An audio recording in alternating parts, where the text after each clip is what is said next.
All right. So I was playing Dark Souls. Something told me to hit record before, we traverse through the light or what have you. But I was grinding some Dark Souls Remastered, just trying to level up and get in a better, state going against the Moonlight Butterfly. But something told me before going into this boss battle that, what I'm saying, I should go ahead and hit the record button because I got a good feeling about this boss battle. So I leveled up from about level 19 to 25 before taking on the Moonlight Butterfly. And I did that off camera because it's not the most entertaining form of content, I guess you could say. Yeah, we keep the vibe going through conversation while we're grinding through souls, but for the most part, I just jumped into the game and off camera went ahead and just built the character up, our character Helos.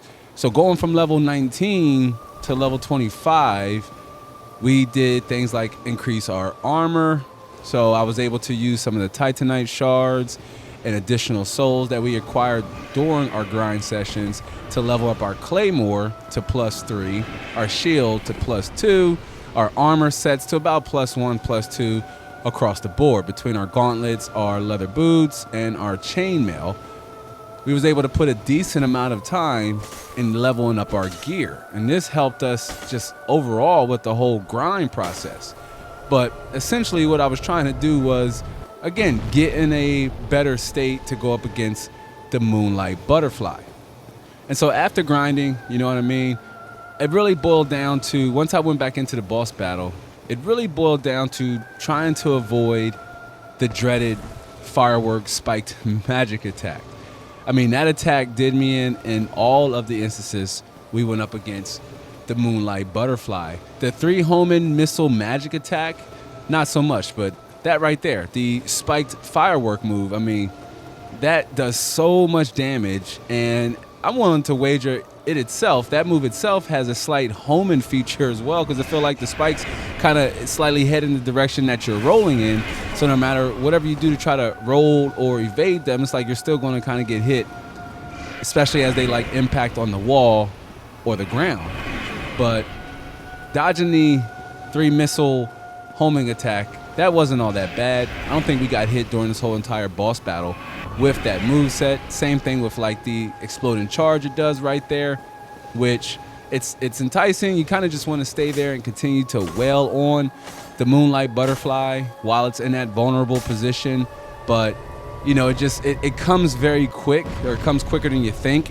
One of the times I battled the Moonlight Butterfly, it didn't even show the animation, so I couldn't really tell when it was about to explode. Although I should have known it was coming. I didn't see the warning, but we sure as hell felt it.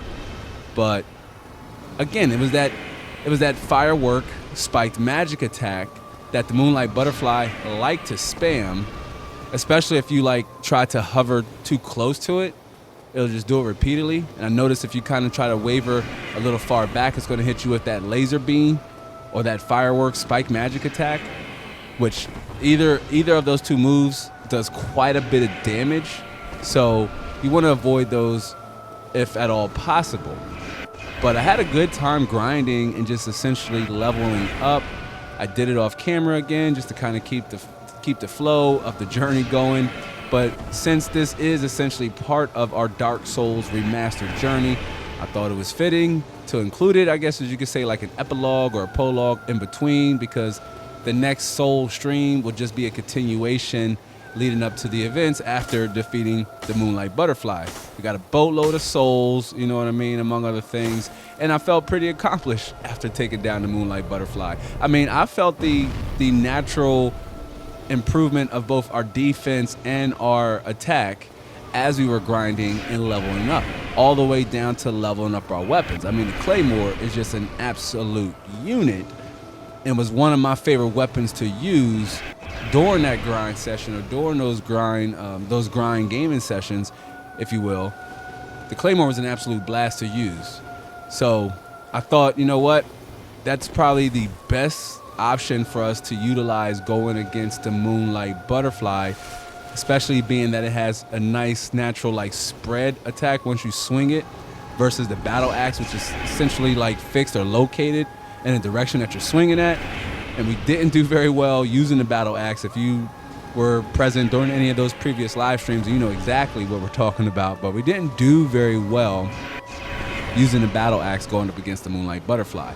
So grinding and leveling up from level 19 to 25, we put those skill points in areas like our vitality, so we can improve, you know, our health bar and how fast our health regens.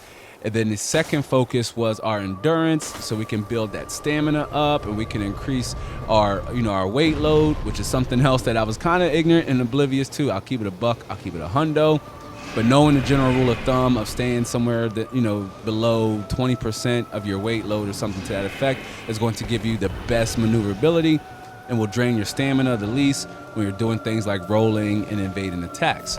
The also area that I upgraded and improved on was our strength. Desperately needed here, being that in order to wield the claymore, you know, we had to be somewhere at like strength level 16. So we put, you know, points in that area. I think more than one, I think two, because I also wanted to increase our attack. You know what I mean? Like I wanted a stronger attack. The whole idea of that grind session was to prepare for the Moonlight Butterfly. I also wanted to try to take on some of the big shields early on in this map, early in the Dead Berg, the ones you can just run away from and that bind you if you get too close. I wanted to take those on, but I still was only doing like 31, 41 damage. So I said, you know what, maybe once we level up a little bit more, get stronger attack, build our defense a little bit up, then we'll go back and we'll revisit taking them down. It seems like a pretty good way to grind for additional souls. But as you can see here, we got the Moonlight Butterfly health down to the lowest point we ever did on previous streams, like at all. I've never got it this low. And so at this point, when I was taking on the Moonlight Butterfly, I was like, okay, don't look down at the health bar. Just concentrate on how many flags you have left, how many you're using, and where my health is currently at. Right? That was the focus. Something told me just don't look down. But then it started doing this here. This move right here messed me up. I was like, whoa, okay, we didn't make it this far in the boss battle. And I was almost, I knew I was, you know, gone and just was going to get knocked out and eliminated here. And then had a close call right there where I rolled out of the way. But that nuke or that bombing attack, that missile bomb does a lot of damage and is super devastating. But you think I'd have been doing good with 4 Estus flax, right? Like you see the Moonlight Butterfly's health relative to my health, relative to how many Estus flax I have left. So you would have thought, hey, okay, you know, I'm doing pretty good. I got 4 flax left. Maybe just have to wait for the butterfly to land 2 more times. And it was landing here. So I said, okay, I probably won't be able to eliminate it during this session. It's probably going to take 1 more landing session. So we got the health bar really low. I had to get out of there because it was getting ready to explode. I said I got 4 flax left. Just got to wait for the butterfly to land 1 more time. But then it started hitting me with those attacks there that spiked, you know, firework attack. And then the homing missile magic attack, which wasn't a problem, but it was this move here that created a lot of problems. You see how much health, and I thought I was a goner. I was like, no, come on, get out the way. Took my Estus flag, dodged a bullet here too. I'm not sure what happened there. I guess just luck or what have you, but 2 Estus flags, Moonlight Butterfly health's down.